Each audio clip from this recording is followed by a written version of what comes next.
empires, which is way before tires screeching, midnight lynchings, and wise teachers missing from the classrooms of each generation, only if it was up to me.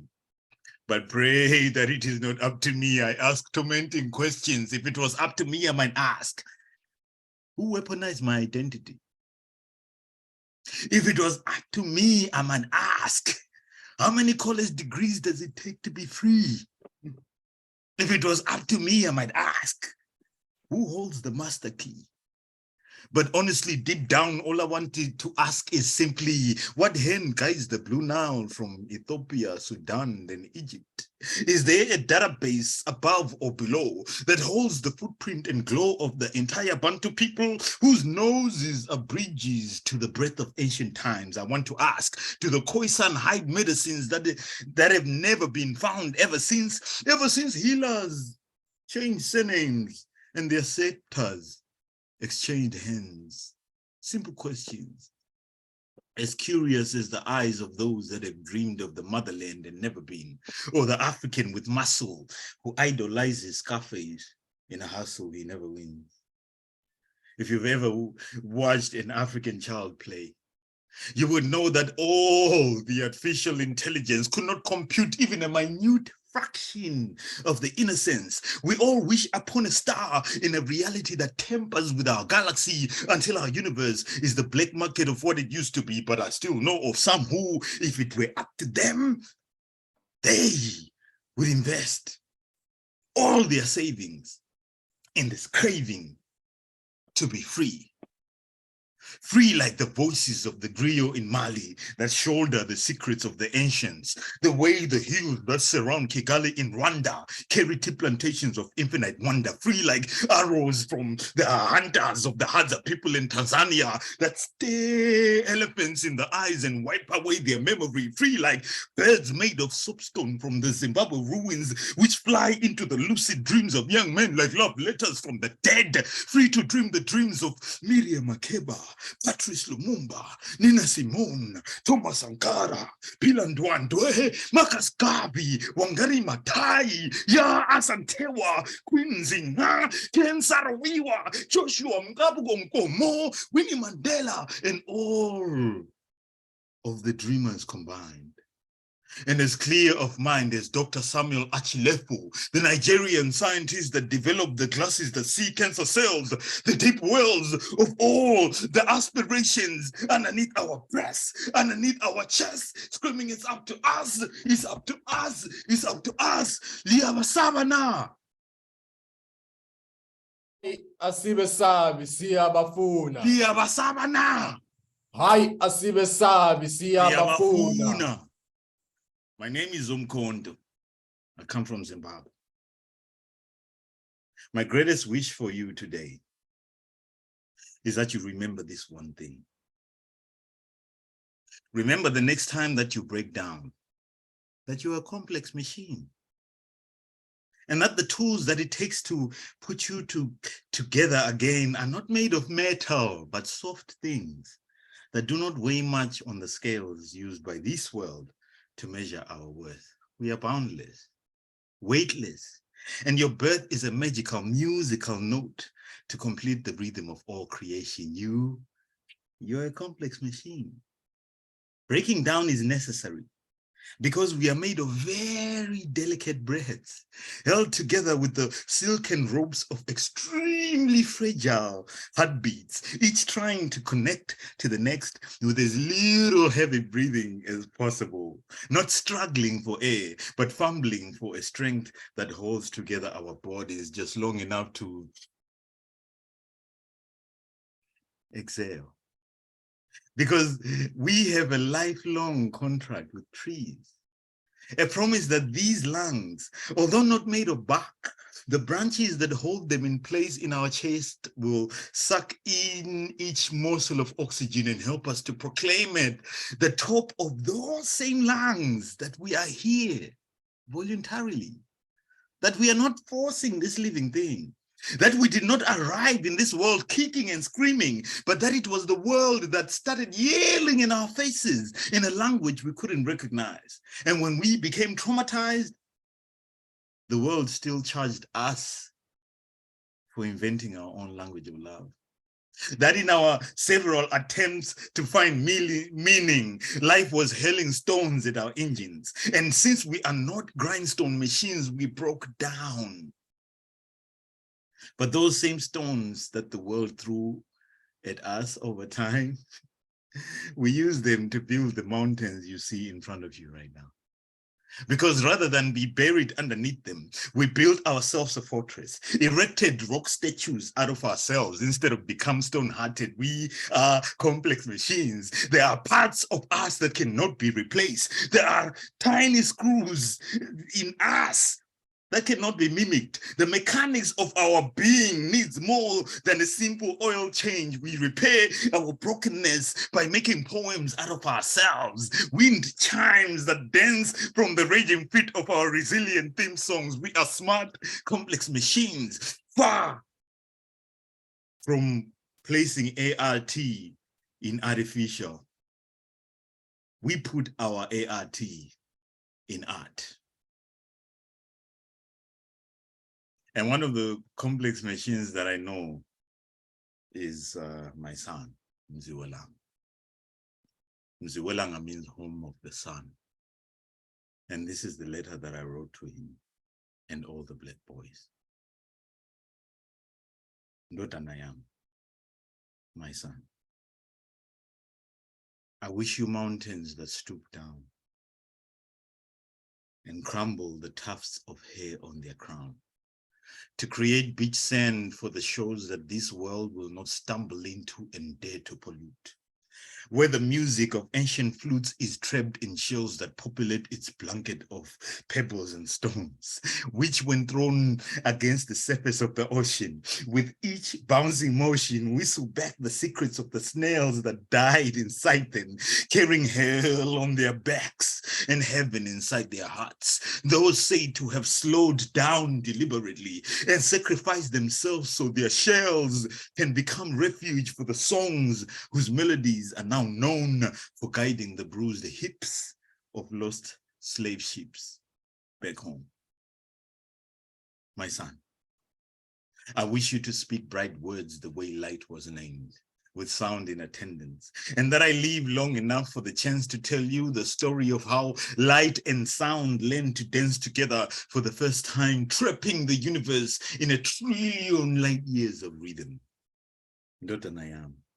I wish that as you whisper your own name, you believe it, that each letter in it is a feather inside the largest wing to ever host the wind. And that when you fly, you are not distracted fighting that wind, but just enjoying the aerial view. Dodanayam. I want to take all of the insults of this world on your behalf, so that you find half of the world's untruths about black boys already shelved in a bunker somewhere. I would have walked back and forth through time to collect each falsehood and hold it captive in the underworld, not to burn a single one, but to remind you that another generation will soon need you to collect the other half. Make sure the collection is complete. Then have a bonfire and invite the neighbors, all singing together, screaming, "Fuck a racist." Dotanayam. I wish your teenage eyes will take long walks inside the hallways of histories begging to be written, and that those that died gritting their teeth while holding onto olive branches can see you plant seeds and be proud. And that seeing you hunger to know more disarms their spirits and charms them into forgiving the trees from which the spears that dug into their chests were carved. My son, I wish you the rarest form of love, the one that plays catch with itself, throwing boomerang kisses at the sky, knowing the love will come back, glowing with the remnants of dying stars, and that each tiny sparkle of those dying stars will hustle its way back into the sky and become a fully blown sun. My son. I wish that you know that the hourglass will always be a desert full of seconds ticking away until you're brave enough to shatter that glass and find water. Because that's what I wish for you. I wish you water to flow towards your future, like hip hop, like poetry. My son, I wish you an elephant's memory so that you remember to forget what they did to me. Write that debt to ancestry. Find your identity. But more than anything, I wish you to remember that you are royalty. Hayi asibesabi siyabafuna. Siyabesaba. Hayi asibesabi siyabafuna. In that same spirit, this is my letter to Black girls,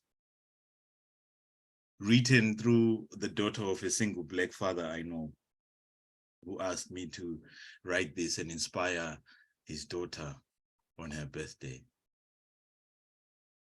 Your father said I should write you a poem with feathers in mind, meant to be stitched together by time into the most beautiful bird the forest could ever find. And the wonderful thing is that you get to choose whatever the color of this bird might be. Take your time. Because this world loves to choose colors for Black girls, right down to their favorite dress, as if someone chose to second guess if they needed to be blessed, not knowing that the ends of their souls are actually rainbows, and that heaven still uses those ends as ribbons to tie presents for the most well-behaved of angels. Amani. Amani in Arabic means wish. Amani in Swahili means peace. So I wish you peace. And as parents, we always hope that our children do not learn too young why they need peace. But even then, I pray that if the world ever made you search for a peace of mind, that you remember to think only of your name, and that your mind will recognize its echo and remain calm. Remain peaceful. Your father said I should write a poem made of diamond-crusted wings, and to tell you that the worst that you can do is to make eagles go blind when you take to the sky, but that you do not be afraid to fly. Shine. Because this poem was written with feathers in mind, meant to be stitched together into this most beautiful bird that the forest could ever find. And the wonderful thing is that you, yes, you get to choose its morning song. Take your time. Because this world loves to choose songs for Black girls, as if their ears cannot make out for themselves the ebony skin of melody, as if they haven't been the fortune tellers of the greatest dances to ever trap the human body and spirit. I say, create your own music, Amani. Find your dance floor and own it. Become the lyrics to the song of your own destiny, Amani. Your name means wish in Arabic and peace in Swahili. As you blow out your candles for this birthday and the next, I wish your greatest wish the light of day. May your dreams find the peace of mind to come true. May you shine so bright that light accidentally flows into the world around you, brightening your day, brightening our day. Zomkhonto. Thank you.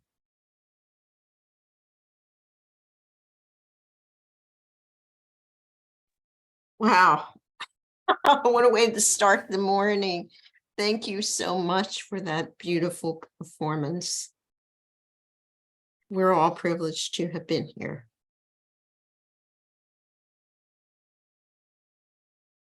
I'm going to follow up, although it seems like we need a break, but we're not going to have one. So we're going to go to our second feature now.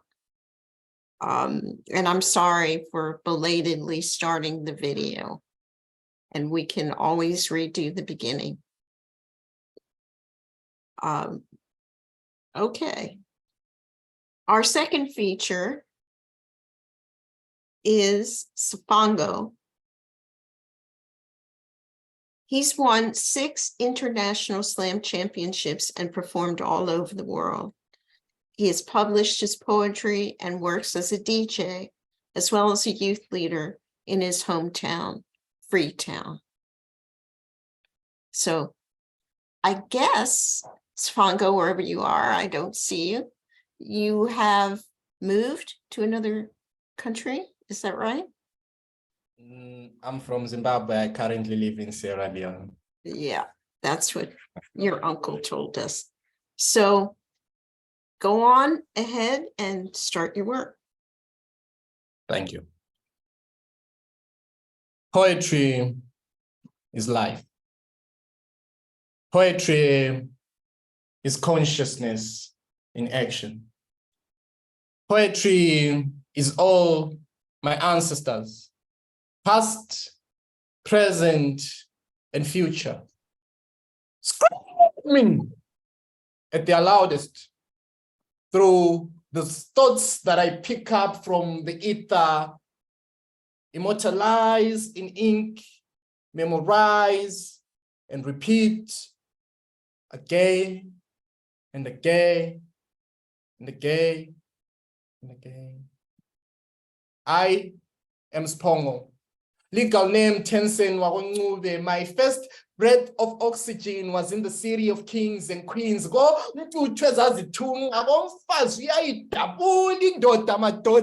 I grew up in a small village, a place where most say it's the middle of nowhere, yet that place is still my home.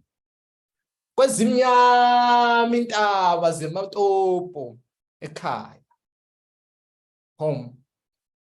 They say it's where the heart is. Thick blood and warm meals. Suit up Sunday to worship. You gotta look better than Mrs. Mwele's son. God is watching. They say it's rice and chicken every December 25th. I say it's where the love is. Hold my hair as the gene escapes to the sewage. Puff, puff.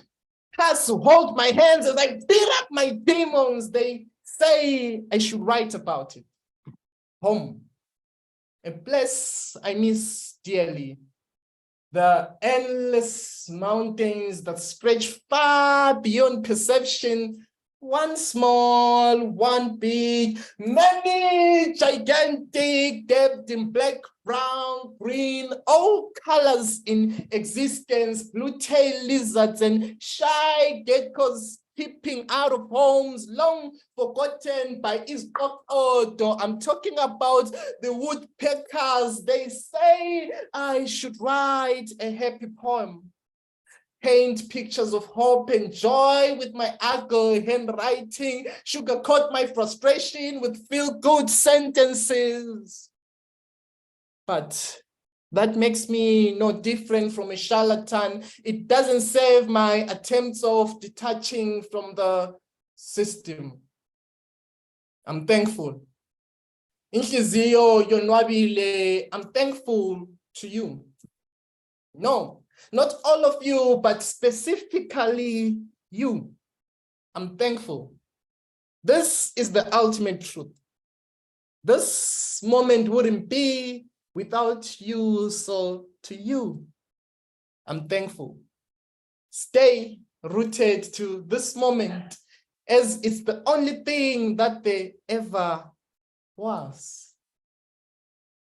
There is a lot that changes when you decide to live and you begin to act in this moment. Some people might leave, some might stick by, many will pass by, but you remain.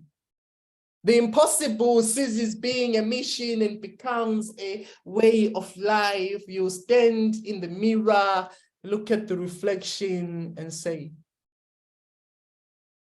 everything I've done, everything I am doing since that fateful day, the day I found out that my tomorrow lies in my hands and the choices I make has been leading me to this moment. Everything I've done, everything I am doing right now is leading me to this moment.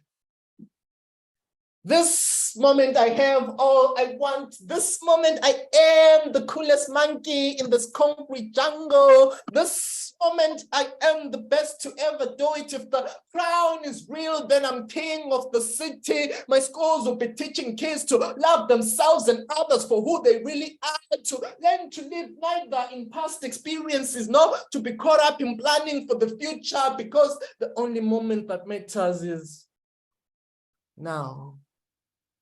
This moment.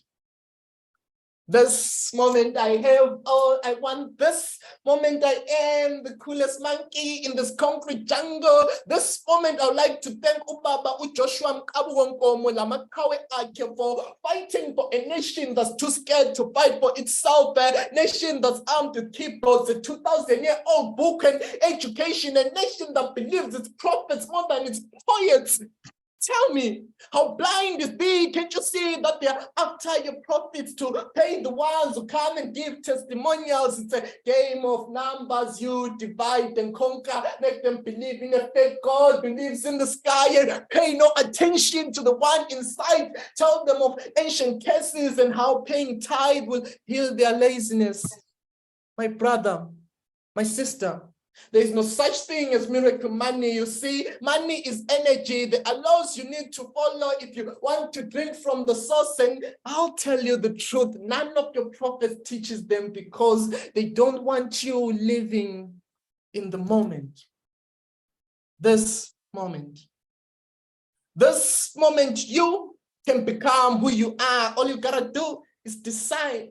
This moment is yours. This moment is mine. This moment is ours. We are one, different manifestations of the same creator, armed with the power to manipulate reality, but most use it for destruction as they learn from virtual reality that having nappy hair is a curse. The only blessing is coming close to Kim Kardashian. I mean, I would talk about colors, but that card is sometimes an excuse for our own shortfalls as a people. We will unite the day every nation decides to bend down its flag and hoist the rainbow. I wish the moment was now, but now is this moment.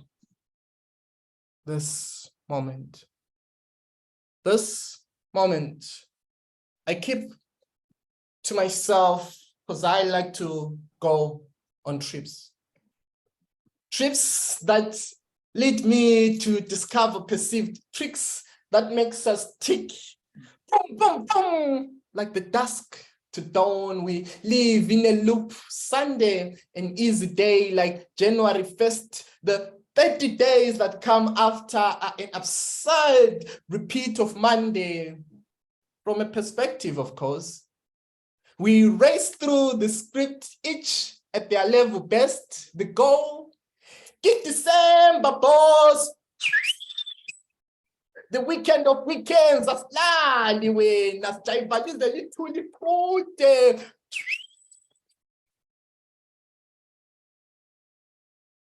I've gone through some great times in life. In 2008, I was a trillionaire, but we'll talk about that some other day.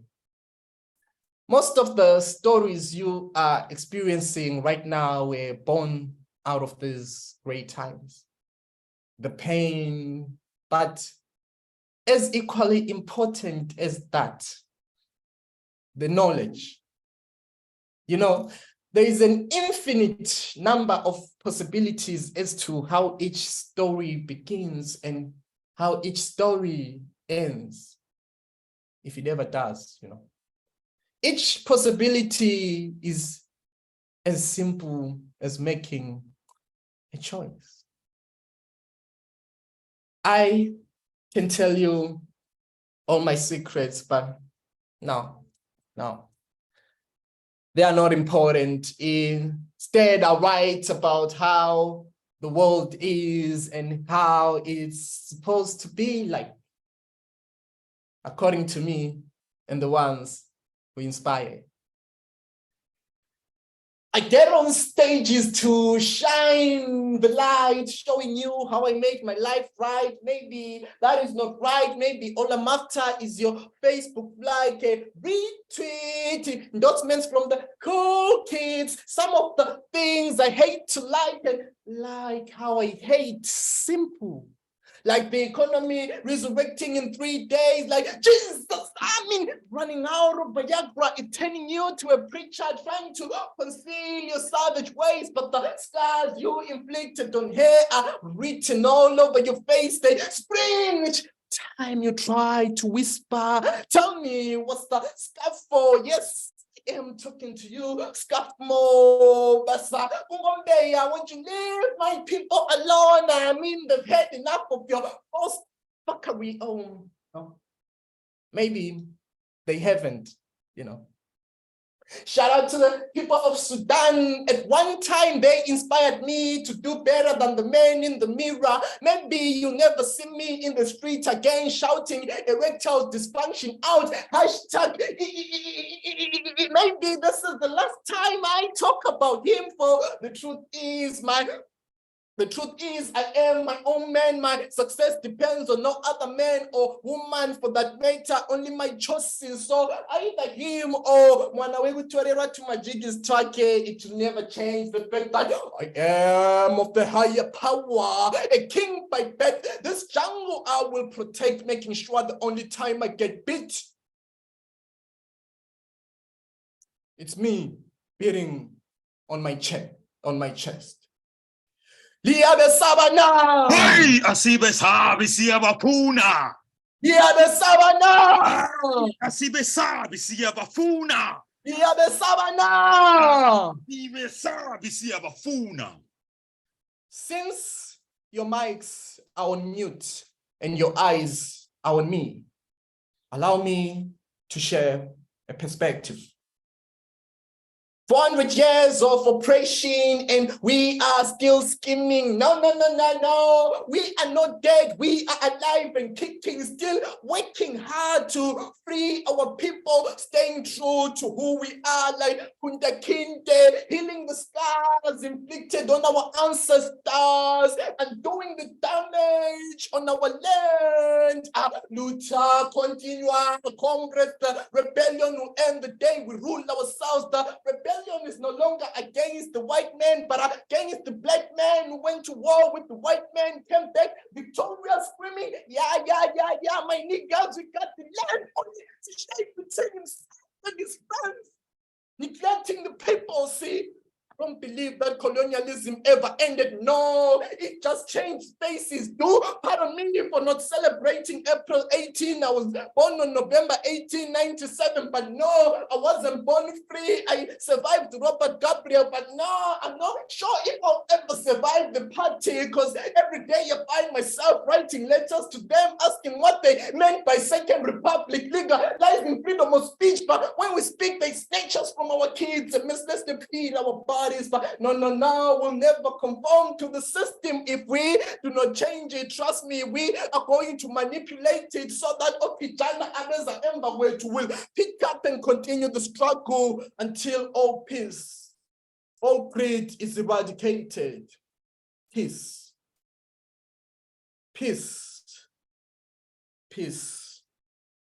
A common goals that humans are trying to achieve. Peace. I am non-religious, but man, there's one verse, John 1, verse 1, that's dope shit. That's, that verse just gives me life, everything is spoken to life. Let there be peace. Colonization seeks not just to conquer, but also to erase whatever identity the colonized held before. I grew up to Amahabule. They were everyday women and men who chose a specific day or days to engage in a rain dance. The women would go around all the villages dancing and singing and beating up any men they came across. Men were to stay at home when the women were speaking to the ancestors through song and dance. Though it saddens me to know that this barely happens anymore. As a guardian of my mother's ways and my father's words, I hereby give life to the rain dance, Makukhanye. We all sit around the fireplaces, the tongues of the fire seemingly taunting our hungry-looking faces. We had not left the room, no. None had the nerve, not until the ritual was over. We sat on the floor, cross-legged, frozen, waiting for the first droplet. The ground smelled of first sea, spring had come and gone, but even the trees that hung onto their leaves were grieved to hear them fall to the ground, raising tons of dust that hung above our heads like a friendly ghost come to burst. The rhythm of life could sing to the cries of the bleeding goats. We had drunk their blood and ate the flesh of their kin in an effort to keep soul glued to skin. The people were quiet, but each whispered in their minds the truth unspeakable. The cross steeple that stood atop the cathedral, seemingly violating the sky, rendered her barren. Gone are the days of the rain dance when the rainmaker through the orifice of the word springs and finger disappeared for 7 days and came back with basket loads of harvest made to tell of a bumper harvest, a gift from the gods of the land. If he came with his hands empty like politicians' promise of food security, the tribe knew that the drums had to beat for the people to clap hands, the gods to dance until the earth cried tears of rain. We were one with the land, monster gods of the rain. So I pray me tell which gods to this serve, that let ye serve. No blasphemy. It says but nonsense for the starving child whose father works the fields, but the rains will not fall, whose mother gathers the wood, whose stomach grumbles the Lord's prayer, but all the Lords are deaf, shoulders will never carry the unpleasant weight of the step. Teen, as she goes to school, she bends but not a single droplet for her blood to cool. So she learns at school that the globe is getting warm, that Mother Earth never speaks, but she whispers silent cries every time the car turns into a passive smoker, taking her to cloud 9. But do you know what smoked out to lungs to create a hole so thick the sun will escape the hands of time and burn us all alive? No rain to cool us down, let alone irrigate the Garden of Eden, long lost to the hands of men. Liyabesaba na! Asibesabi siyabafuna. Liyabesaba na! Asibesabi siyabafuna. Gababuye. Gababuye. My name is S'phongo. And in the background, that's my uncle Zomkhonto. Thank you very much for coming out here tonight. Peace, power to you all. Zilankatha. Maete. Lankata. Maete. Siyabonga. Wow. I feel like, again, that we ought to take a break, but we can't really do that on Zoom. But features, please get a drink. You probably need one at this point. That was amazing. And thank you so much for offering us this taste of your tradition. Before we go on to the open mic, since this is the first time besides your pieces on the open mic at various times, that I've ever seen a sustained performance of this kind. I wonder if anyone has any questions for the features. I do. Yes, I do too. I would like to know how much of this is rooted in your culture, and are there tons of other poets who do this same kind of performance and storytelling? It's absolutely fascinating.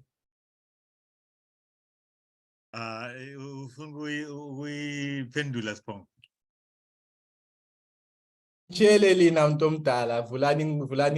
Okay. I think that one travesty that has been meted upon the literary world is thinking that there's only one kind of literary world, and so we have been schooled to understand, there can only be a Shakespeare to exist. There can only be a, why? Because that's also part of the colonial mind.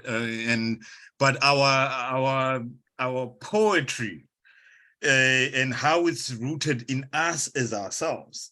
We are traditionally an oral tradition. So when you are writing poetry, you want people to remember it orally, to remember it like you are in the space where we perform this at funerals, we perform this at weddings, we perform these, so the most amazing things that only are recorded by people that are there.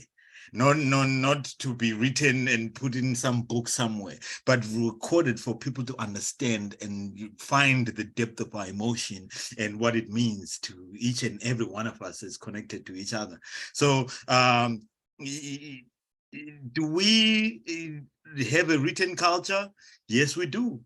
But the written culture is now trying to find itself in the Western imagination.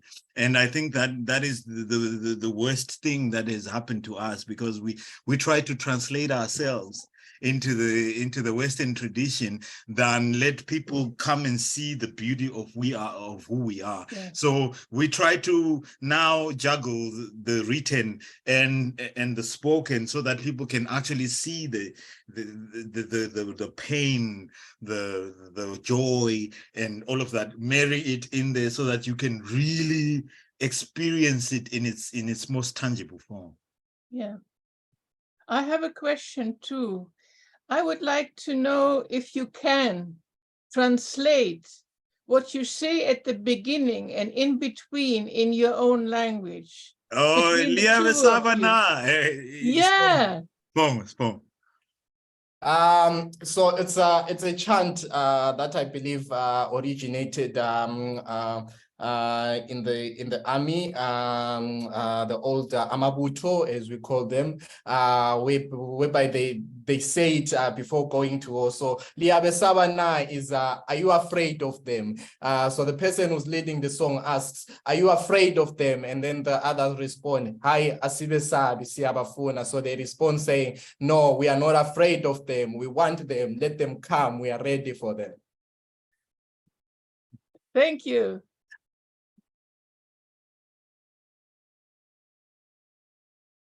Well, you answered quite a few questions with that. Where can we hear and see more of poets from your tradition? And would you consider working on recordings or anthologies that would put those out there for us in this part of the world? Spong. We are, I am currently with other people here in Sierra Leone, as I was doing in Zimbabwe, even before I came to Sierra Leone. We host some open mics, so we try to bring as many poets as we can from around Africa. So we do a hybrid open mic through Via Africa. That's the organization I work with in Sierra Leone. So if you do follow me on Facebook, you can definitely see me sharing other poets poets that are from Zimbabwe, that are from Africa, that are from Southern Africa, that are from Sierra Leone, people that I've connected with and people that I will connect with in the future.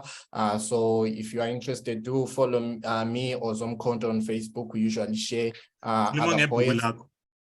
And then I also do have my book. I already have shared the details in the Church Trials, which is a collection of poems I wrote in 2019, most of them, a time when I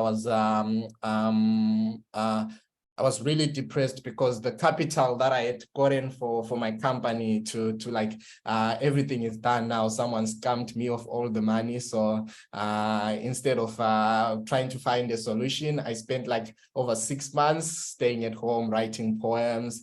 The only time I was going out, I was going to open mics. But thank the universe and all the powers that be, it led me here. So yeah, that happened for a reason. And then I do share, as Zomkhonto also does, I do record poems that I share on YouTube.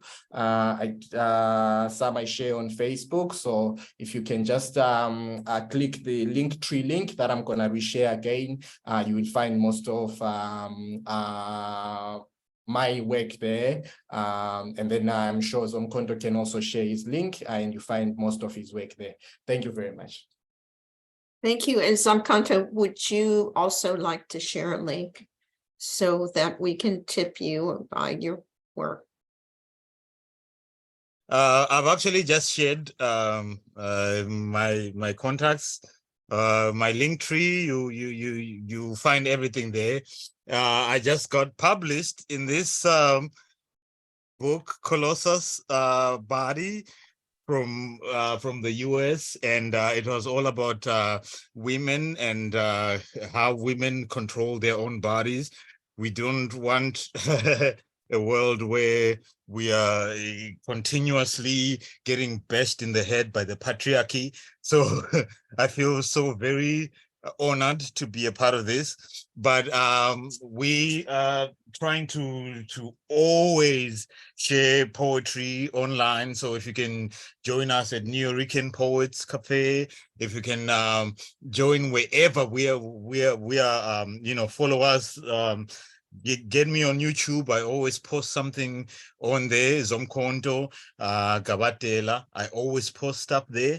And we just want to open the avenues between Western literature and African literature, and to be honored as well for being the griots that we are, and to also cross those bridges and honor others for being the griots they are throughout humanity, you know, because our humanity only thrives in us connecting. So this is the most memorable for me because it's me and my own family going back and forth. And I love you, S'phongo. You know that. I was just talking to your mom before I stepped on for inspiration, and she gave us inspiration to say, you are the best that there ever is. I love you. One love. I love you too, Malume. I love you too, Malume. Always. Uhlale kuhle khona ngapho khona. Oh, of Sizosibona. course, yazi siyabasaba na. Hayi asibesabi siyabafuna. Siyabafuna. Thank you so much. And now I'm going to switch channels to the open mic. I hope that our features will stay around and listen. Let's start the open mic with Gary Grossman. Thank you. And that was an astounding performance. In my town, we have a spoken word open mic with actually musical backing that's starting once a month. So it's, I'm not sure if I can work my nerve up to try and do something in spoken word, but you're never too old to try new things, right? I'm going to read two poems. The first one is called First Flush. Post dark roast, it's my first pleasure of a July morning. Backyard, walking to the garden, slick grass nuzzling my toes and opening the deer fence for the morning's harvest. The corners of the sun's mouth turn upwards as she climbs over her top sheet of shortleaf and loblolly pines. She will be red-faced by noon, high today of 94. All beings love heat. My rattlesnakes snap with latent sensuality when they're picked and are southern to the core, polite yet fecund. They might say, "Y'all ain't from around here, are ya?" But then enjoy your every story, even the one about granddad's hoe-chopped little toe. Rattlesnake, an angry name for the farmer's best friend, a fail-safe bean that filled Georgia larders as long ago as hookworm, but no green rattlesnakes here. Some say the name comes from their habit of coiling around the vine, but not my beans, long and straight. Truth is, vegetable names are ornate as a Tiffany lamp. My backup bean is dragon's tongue. I flush with the eroticism of picking beans, my fingers parting emerald leaves, finding sheathed fruit, the touch of leaves light, barely irritating, as minute hairs draw across my upper forearm. Discovery and completion. It is a green climax. Thanks, Gary. And this, Was that 5 minutes? I don't know, hopefully not. Oh, one short one. Okay. Trauma. Like the $38 rondelles at Le Fromage Vert, Mom had a double cream illness, a paste of depression, lightly waxed with a rind of mania. Discovering her after both suicide attempts inked my psyche permanently. But a lifetime later, 54 years to be exact, all that remains are the faint outlines of puke and diarrhea on a rose-colored bottom sheet. My wife says I'm pretty much okay, though. But doubt still hikes the trails of my brain. Does trauma ever really heal, or does it just age out into a thin caul that's barely seen and can't be expunged? I chide myself some days, saying it's finally time to stop nursing at that thin-ribbed cow of pity when my cell rings and I crumple up one more stanza to say hello to my youngest, the neuroscientist. Thank you. Thanks, Gary. Victoria Toomey. Hi, boy, I tell you, those two guys were incredible. I'm going to be thinking about that for a while. I have two poems. One, they're both from my father, considering Father's Day is coming up. So the first one is The Healing Properties of Tony B. That long winter storm left you with no power for 8 days. Stubborn, independent old man, stoic child of the Depression, brave survivor of wars, huddling by your fireplace for days, skin so cold to the touch when we arrived. We brought you to our house after a small fuss. You were too bone-chilled, pale, and weary to say no. And oh, to watch you warm and melt and get the pink back in your face. Sitting on our couch after a hot shower, wrapped in a blanket, your hands curved around a hot cup of tea, a warm, buttery sweet croissant on your plate. I put Tony Bennett on the stereo. You smiled, said, "Hey, this is my music." Told us you didn't realize just how cold you had been. What a gift to hold you in memory. All the rest of my days like that. You letting me love you, listening to Tony B, the warm steam rising from your cup of tea. And the next one is, Your voice is like rain now. Your voice is like rain now, misty drips and droplets falling on a far watercolor garden, pinks running into blues, happy notes in yellow rivulets, flowers looking out with hazel eyes, little wet bees and butterflies wandering, tasting here and there. Do you have birds where you are, the tiny wise ones that chirp in the morning? Do you sing to them as you sang to me before I fell asleep?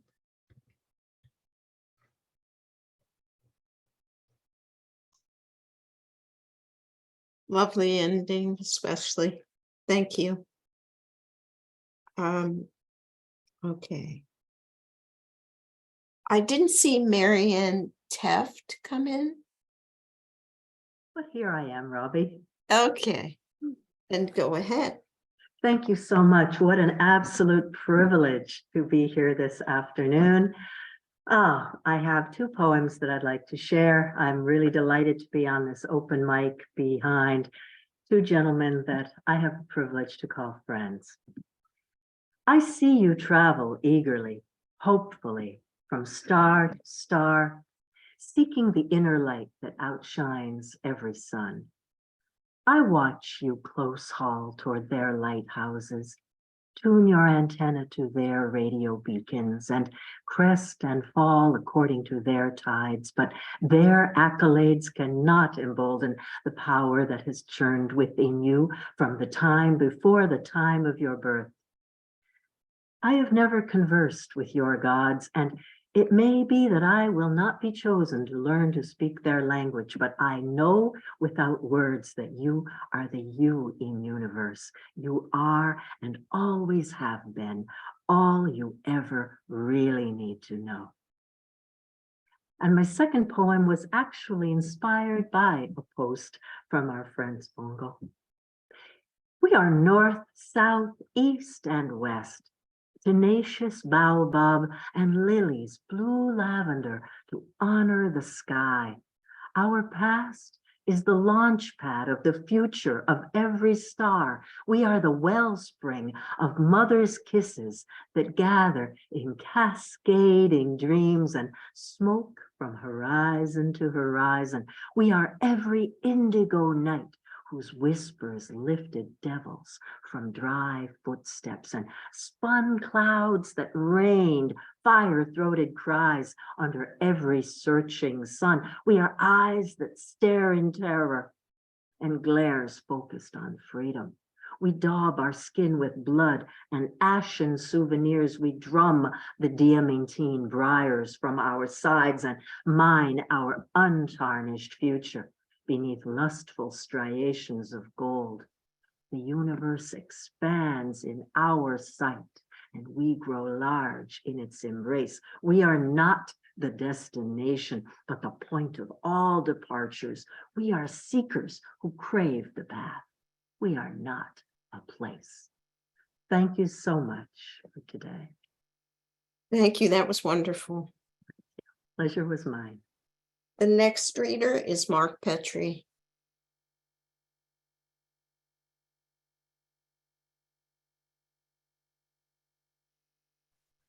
Mahoro, my African poet brothers. Thank you so kindly for your words. I'm reading two poems that are actually from a novel I'm immersed in.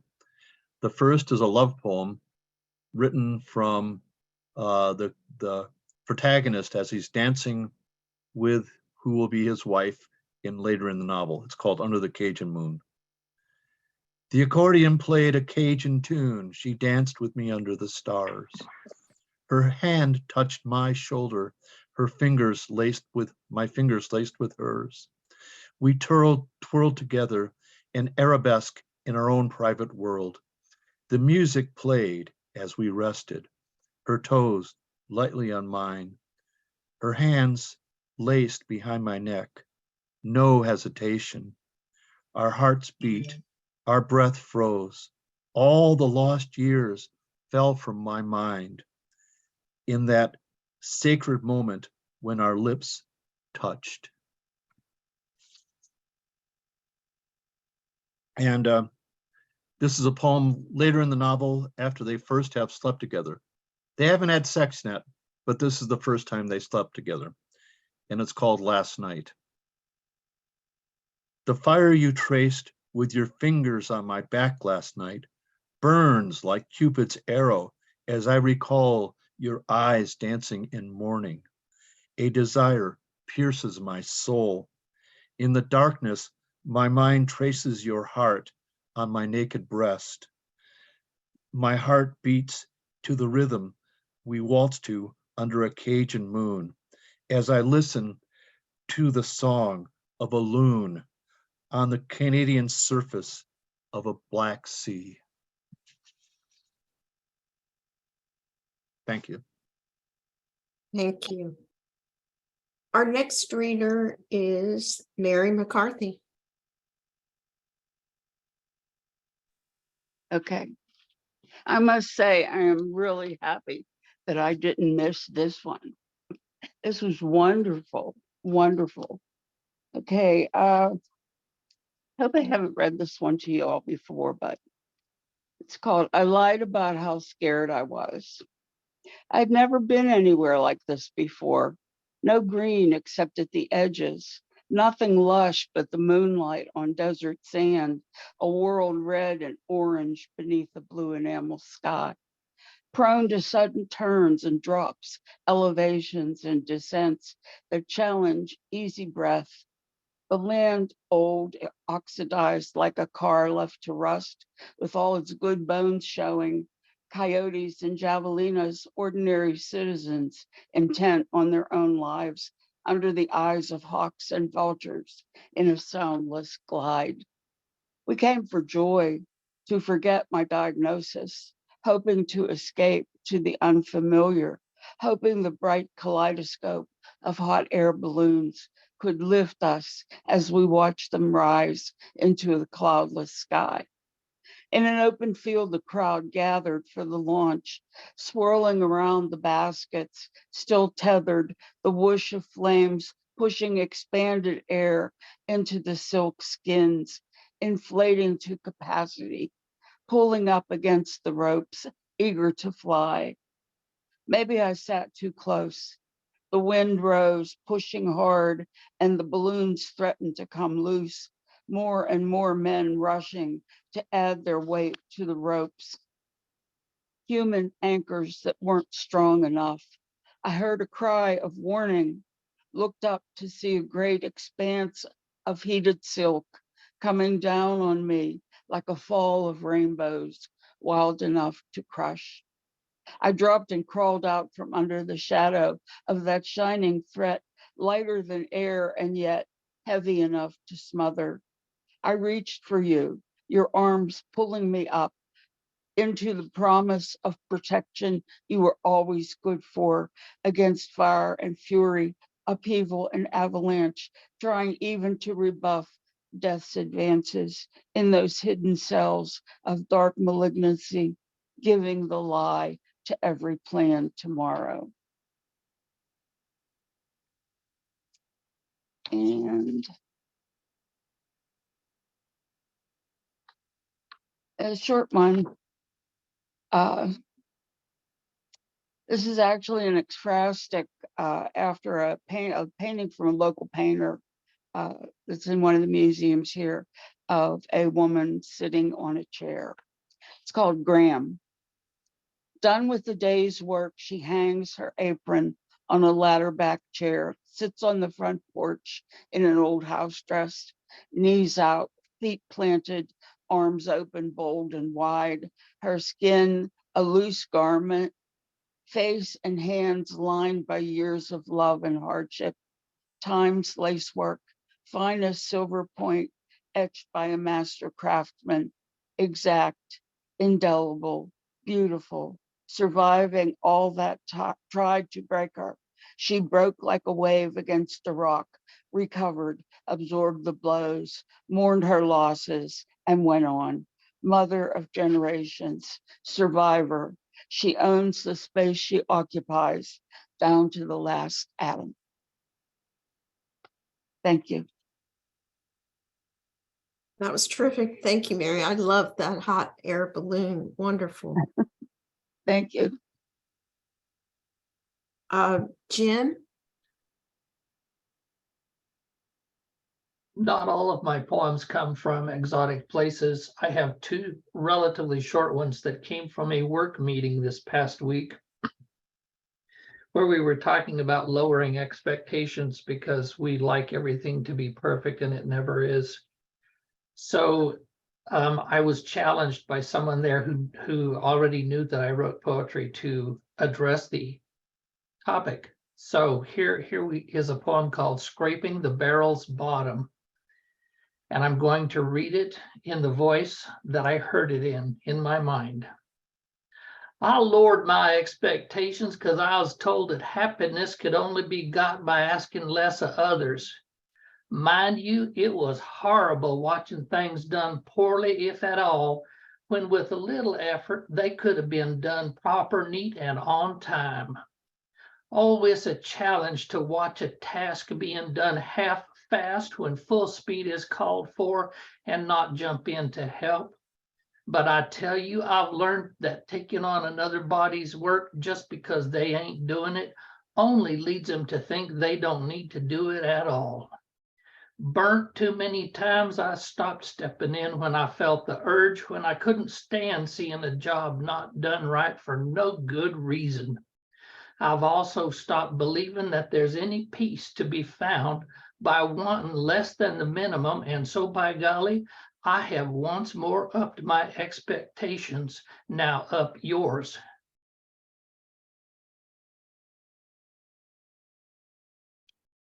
Immediately after taking on that challenge, someone else said, "Why don't you write about hepatitis from a child's perspective?" I said, "Okay, I will take that challenge, and here you go," in a child's voice. The poem is called Happy Titus, or Happy Titus. Mommy is a doctor, Daddy is a nurse. They teach me all about disease by rhyming things in silly verse, so listen to me, please. I know about the hepatitis, types A and B and C, caused by little things that bite us if we aren't as careful as can be. A gets in your body when you don't wash after wiping, and you rush to supper then so mommy won't start griping. B type comes from stuff like blood and things I can't explain too well, but I know for sure it's nothing good. Daddy says it makes you sick as. Last is C, which stands for chronic, caught by doing naughty things, like too much gin and tonic or something they call flings. There's parts in there I don't quite get, but mommy says I need not worry. I got all my shots, so you can bet I'm not in such a hurry. Night, night, Happy Titus.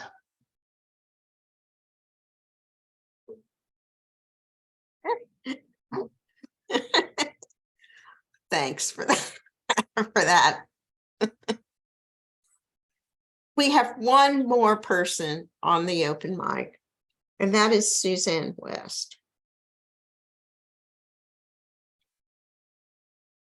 Thank you. I'm just so blown away, first by Zomkhonto and S'phongo, and now, oh my God, everyone, this is amazing group. I feel honored to be here. All righty. Light and dark are soulmates. I'm done. I've stopped believing. I don't need to shine for love.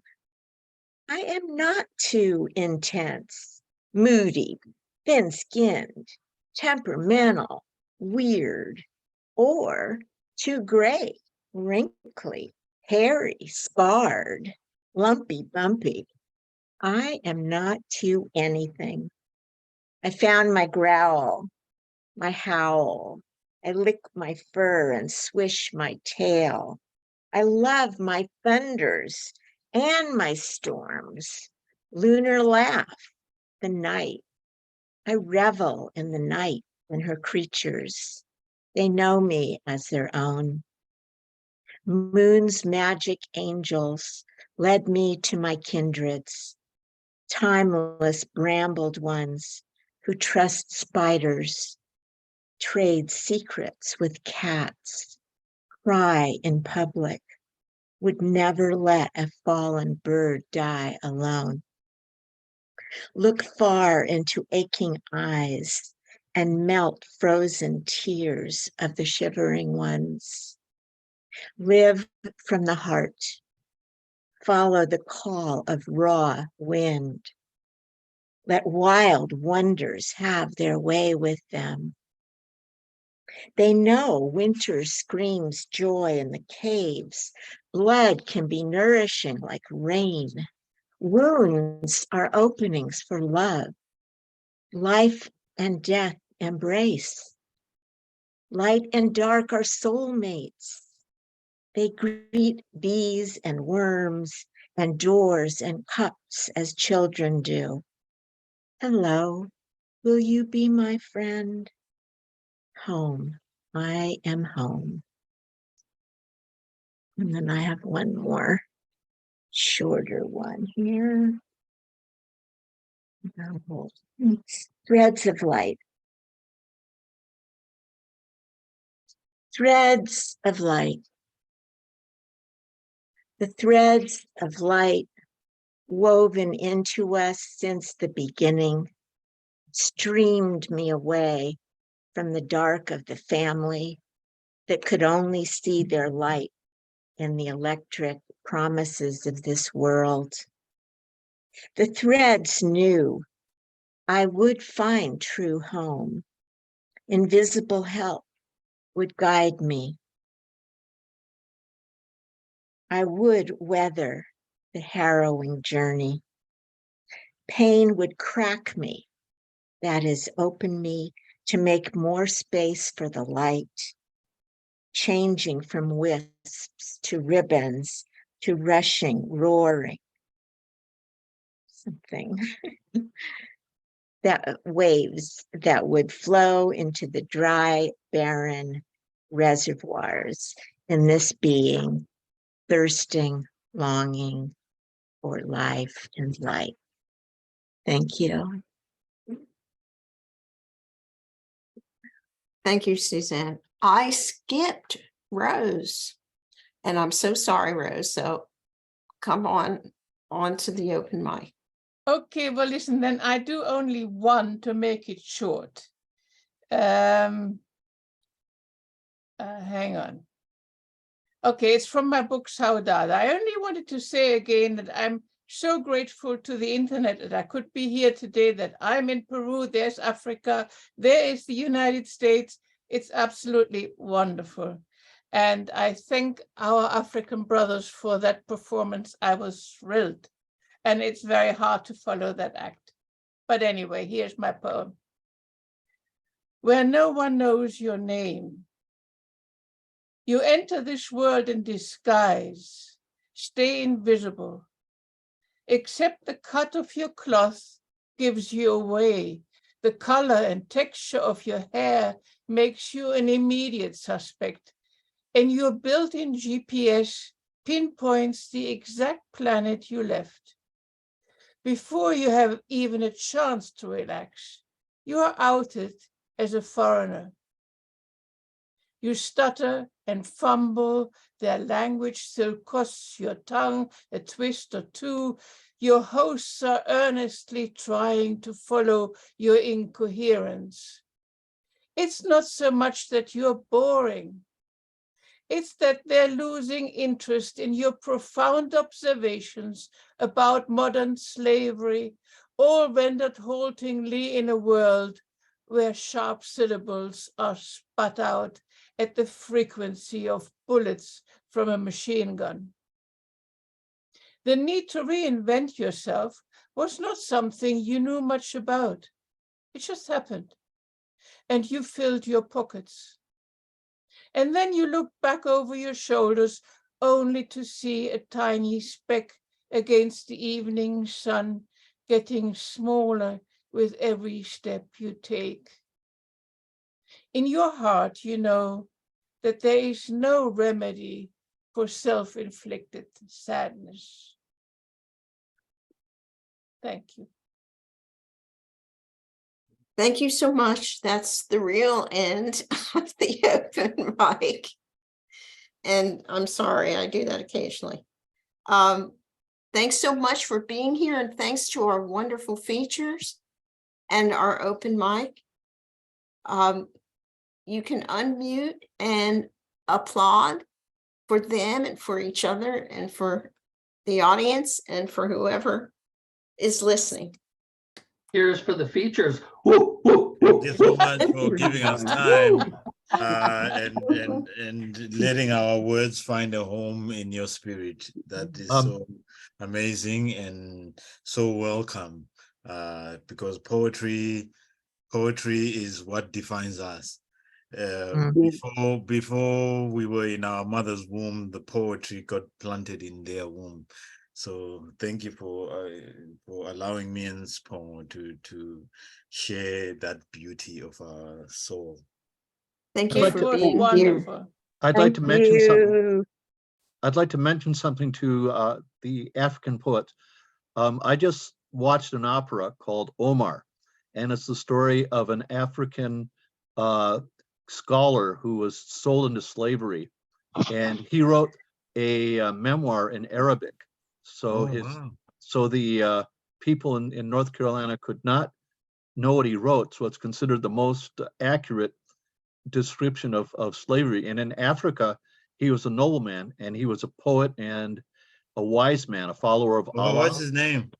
Omar, O-M-A-R. If you Google Omar Ibn, and I can't remember the last one. Oh, nice. But there's an opera that Rhiannon Giddens just did, and if you go to YouTube, you can see the opera, and it also features music from Senegal. Wow. So you may be interested in that. Yeah, thank you for that. Actually, I'm amazed. But are you able? Sorry, Mark. Are you able to share the YouTube link maybe in the chat? I'll go get it and put it on right now. All right. Thank you very much. Thank you very You're much. welcome, sir.